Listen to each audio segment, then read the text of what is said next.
Hello everyone, कसे आहात तुम्ही? तर ही आहे माझी क्यूट मिस आणि तिच्या हातामध्ये जी एंगेजमेंट रिंग प्लेट दिसते ना, ती मी कशी बनवली आहे, ते आज मी तुम्हाला सांगणार आहे. आणि हो, यासाठी मी काही जास्तसा खर्च केलेला नाहीये बरं का. आणि रिंग प्लेट बनवण्यासाठी अंकिताने मला बरीच हेल्प केली आहे. सो फर्स्ट अंकिताने मला थर्माकोल सर्कल कट करून दिला. मग त्याच साइजची एक प्लेट मी त्याला जॉईन केली, म्हणजे प्लेटला प्रॉपर असं सपोर्ट मिळावा म्हणून. मग एक वुडन रिंग घेऊन ती प्लेटवर व्यवस्थित जॉईन करून घेतली. त्यानंतर गोल्डन कपड्याने त्या कट केलेल्या सर्कलला नीट अँड क्लीन कव्हरिंग करून घेतलं. मग रिंगला लेसने सुंदर डिझाईन करून घेतलं, ज्यामुळे प्लेट अजूनच एलिगंट आणि क्लासी दिसायला लागली.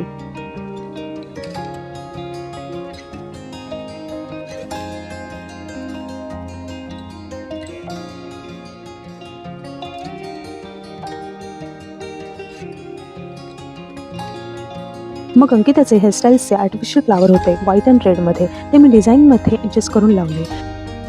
त्यानंतर अजून एक स्मॉल थर्माकोल सर्कल कट करून घेतला, त्यालाही गोल्डन कपड्याने कव्हरिंग केलं आणि त्याला साईडने रेड फ्लावर्स लावले. आणि अशा प्रकारे माझी एंगेजमेंट रिंग प्लेट तयार झाली. खरं सांगते, कमी खर्चात पण मनापासून केलेली गोष्ट सुंदर दिसते, कारण त्यात प्रेम, मेहनत आणि स्पेशल भावना असतात. तुम्हाला ही एंगेजमेंट प्लेट कशी वाटली ते नक्की कमेंट करून सांगा. See you in the next video. Bye.